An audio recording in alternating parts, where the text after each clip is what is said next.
Good morning all of you. आज हम genetics का तीसरा वीडियो अपलोड कर रहे हैं। इसमें देखिए, हमने एक संकरण क्रॉस प्रयोग, द्विसंकरण क्रॉस प्रयोग अर्थात monohybrid cross and dihybrid cross पढ़ चुके हैं। आज हम बैक क्रॉस व टेस्ट क्रॉस के बारे में पढ़ने जा रहे हैं। देखिए, क्या होता है बैक क्रॉस? संकर पूर्वज संकरण। संकर पूर्वज संकरण इंग्लिश में बोलते हैं बैक क्रॉस। किसे कहते हैं? जब F1 पीढ़ी का क्रॉस प्रभावी या अप्रभावी जनक से किया जाता है तो उसे बैक क्रॉस या आउट क्रॉस कहा जाता है।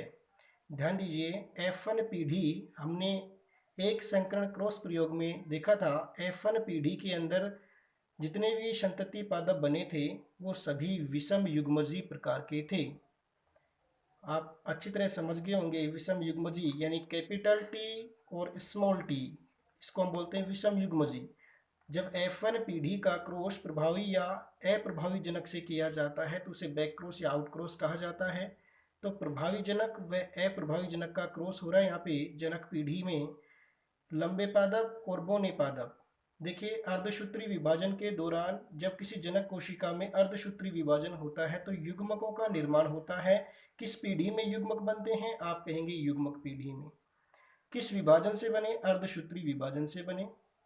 यहाँ पर दोनों प्रकार के जो युग्मक होते हैं एक दूसरे की ओर आकर्षित होते हैं और एक नई पीढ़ी को उत्पन्न करते हैं, जिसको हम बोलते हैं F1 पीढ़ी या फिलियल फर्स्ट जनरेशन या प्रथम संतानीय पीढ़ी। तो आपसे अगर पूछा जाए कि प्रथम संतानीय पीढ़ी में जो पादप बने वो कैसे बने? कैपिटल टी स्मॉल टी, ये सिंबल किसका है? आप कहेंगे विषम युग्मजी का। तो कैसे पादप बने? विषम युग्मजी पादप बने।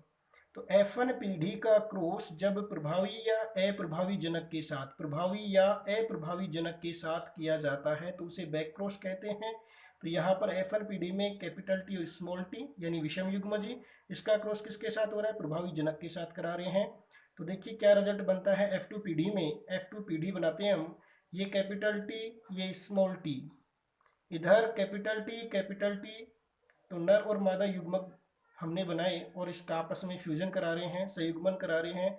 कैपिटल टी का कैपिटल टी के साथ डबल कैपिटल टी का स्मॉल टी के साथ capital T small T, capital T का कैपिटल टी के साथ डबल कैपिटल टी और कैपिटल टी और स्मॉल टी का कैपिटल और स्मॉल टी। यानी कि F2 पीढ़ी में 100% लंबे पादप प्राप्त हुए। F2 पीढ़ी में 100% लंबे पादप प्राप्त हुए। लेकिन समयुग्मजी व विषम युग्मजी के रूप में देखा जाए तो एक दो, दो पादप समयुग्मजी प्रभावी थे और एक दो, दो पादप विषम युग्मजी प्रकार के थे। यानी अनुपात निकला 2:2। सिंप्लीफाइड किया जाए तो 1:1। तो कहने का अर्थ है कि फिनोटाइप के रूप में देखा जाए तो सभी पादप लंबे प्राप्त हुए थे और जीनोटाइप में रूप में देखा जाए तो समयुग्मजी व विषम युग्मजी के रूप में अनुपात जो प्राप्त हुआ है वो 1:1। यानी दो पादप ऐसे थे जो शुद्ध लंबे थे और दो पादप ऐसे थे जो संकर लंबे थे। ये तो हुआ अपना बैक क्रॉस। अब बात करते हैं टेस्ट क्रॉस की। किसकी बात करते हैं? Test cross. देखिए, हिंदी में बोलते हैं परीक्षण संकरण। परीक्षण संकरण, परीक्षण संकरण या टेस्ट क्रॉस जब F1 पीढ़ी का क्रॉस अप्रभावी जनक के साथ किया जाता है। जब F1 पीढ़ी का क्रॉस अप्रभावी जनक के साथ किया जाता है तो उसे टेस्ट क्रॉस कहते हैं। ध्यान देना, F1 पीढ़ी का क्रॉस किसके साथ हो रहा है? केवल अप्रभावी जनक के साथ किया जाता है तो उसे टेस्ट क्रॉस कहते हैं। नोट, देखिए, टेस्ट क्रॉस एक प्रकार का बैक क्रॉस है, सही बात है, टेस्ट क्रॉस एक प्रकार का बैक क्रॉस है, लेकिन बैक क्रॉस टेस्ट क्रॉस नहीं होता है। यहाँ पर देखिए, बैक क्रॉस में डबल कैपिटल टी इसके साथ क्रॉस हो रहा है F1 पीढ़ी का, लेकिन यहाँ पर F1 पीढ़ी का जो क्रॉस हो रहा है वो किसके साथ हो रहा है? अप्रभावी जनक के साथ हो रहा है। तो टेस्ट क्रॉस एक प्रकार का बैक क्रॉस है, लेकिन बैक क्रॉस टेस्ट क्रॉस नहीं होता है। इसको हम देखते हैं करके।